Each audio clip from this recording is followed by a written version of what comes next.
Hello friends, மழைக்காலங்களில் மாடி தோட்டத்தில் இருக்கிற செடிகள் 2 மடங்கு வேகமாக வளரும். ஆனால் சில நேரங்களில் தொட்டியில் இருக்கிற செடிகள் வேர் அழுகி போயிடும். இல்லை அப்படின்னா பூச்சி தாக்குதல்னால செடி காஞ்சி கருகி போயிடும்.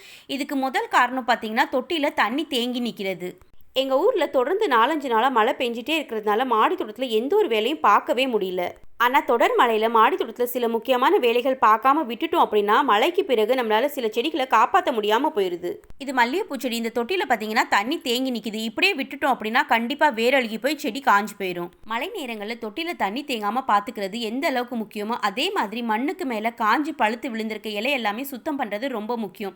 இந்த இலைகள் எல்லாமே நம்ம அப்படியே விட்டுட்டோம் அப்படின்னா மண்ணுக்கு மேலே ஃபங்கஸ் உருவாகிறதுக்கான வாய்ப்புகள் ரொம்ப அதிகம்.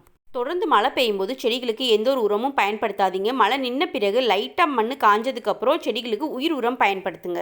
அதே மாதிரி காற்று அதிகமாக வேகமாக இருக்கும்போது செடியோட வேர் அசையாமல் இருக்கிறதுக்கு சப்போர்ட்டுக்கு ஒரு குச்சி கட்டி விடுங்க.